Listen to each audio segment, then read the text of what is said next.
Have you noticed that the more unsatisfied we are at work, the more disengaged we become? It might seem like a paradox, but this can actually contribute to your dissatisfaction, creating a snowball effect. The more disengaged you are, the unhappier you feel. You feel happier when you're part of an engaged team. In general, we feel unmotivated when we don't see the value in our work, when we are overwhelmed and working beyond our capacity, or even when we're under poor leadership. Exactly. And what if I'm not interested in engaging? I just want to do my job and that's it. Engagement, or the lack of it, directly affects your happiness at work. It fosters a sense of exchange, giving and receiving, effective communication, and team success, which also translates to personal success. What we'll explore today will help you navigate this issue and maintain your happiness. Let's go. First of all, engagement is an exchange. You give something and you receive something in return. But every exchange requires empathy. And empathy, as we know, is the ability to put yourself in someone else's shoes. Sounds easy so far, but it depends on who that other is. That's the problem. Most of the time, we see the other as an enemy, someone who thinks differently, the opposite side. How can I put myself in the shoes of someone I consider an enemy? So before we talk about empathy, we need to discuss another concept, alterity. Have you ever heard of alterity?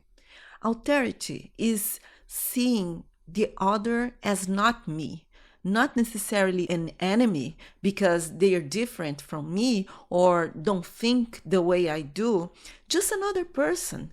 We live in a polarized world.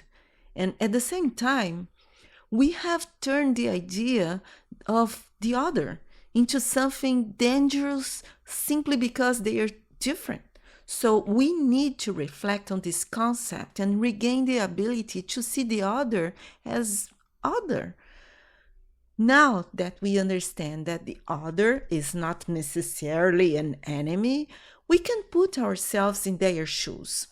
We can look at others and realize that, like us, they carry their own anxieties, insecurities, and limitations, while also suppressing their potential because they are too busy putting out fires, just like each of us, who often feel like we're juggling a million things at once.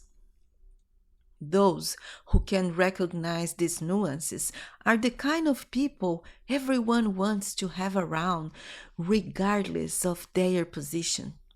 Understanding that everyone we interact with has the same anxieties, insecurities, and limitations as we do opens a reliable channel for idea exchange and mutual understanding, even though the vulnerabilities inherent to every human being will be present in both sides. To engage, you have to be willing to take some risks. The biggest one, to seem and be human. Now that we understand that engagement is an exchange, let's talk about communication, because every exchange depends on good communication. But what is the true meaning of communication? The word communication comes from the Latin communicatio, which means the act of making something common, sharing, distributing.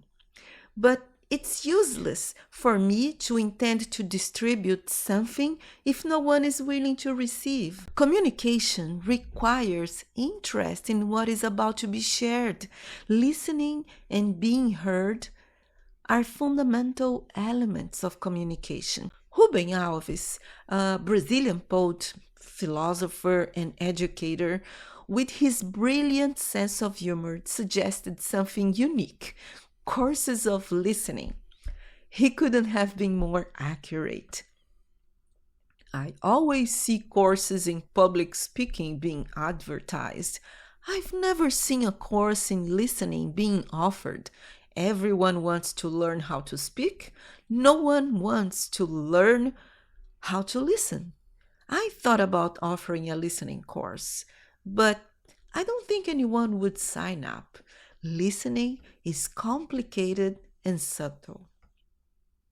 Okay, engagement is exchange. Exchange is communication. And when all of this is done well, it leads to success because every success depends on good communication. Therefore, success depends on engagement. Engagement is fundamental in the world of digital marketing and content creation. Workplace engagement is no different. It should be a top priority for leaders and professionals seeking self-development. However, it is often not prioritized compared to the time we dedicate to online engagement. Corporate engagement tends to work better in LinkedIn interactions than in real-life meetings. Have you ever encountered someone who is very active on social media, but in person seems to have nothing to say? Have you ever attended a corporate event to engage with clients, but there was a complete lack of interaction among colleagues?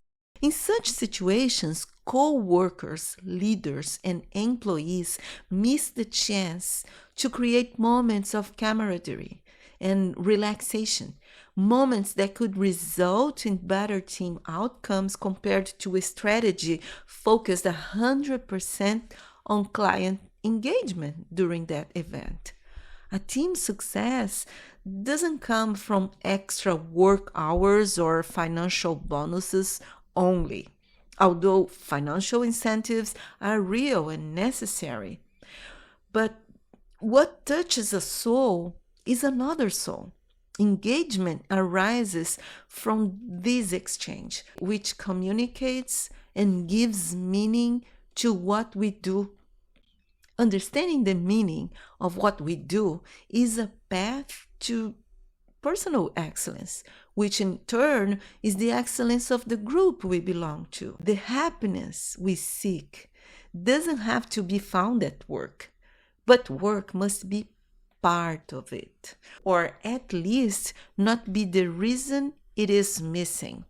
The three pillars of happiness at work, excellence, engagement, and emotions, contribute to this balance. When engagement happens sincerely, with genuine interest in others, everyone benefits from better communication, an atmosphere of empathy, a safe space for discussing ideas and finding solutions, and mutual support that leads to excellence and shared pride. As a bonus, if we're lucky, we may even find lasting friendships at work, friendships that surpass the value of any job title. Friendship goes beyond engagement. It is essential for human happiness. Aristotle even dedicated 2 of the 10 books in the Nicomachean Ethics to this subject. To end this reflection, let's recall a proverb he mentioned in Book 9 of Nicomachean Ethics that I really like. He says, "Friends share a single soul." If the success of any project, team, group, activity, or profession isn't enough to motivate engagement, think of it as a possible path to great friendships. If you know someone who could benefit from this content, share it. Subscribe to the channel and leave a comment to support this work. I'm preparing amazing things for you. Thank you very much and see you next week.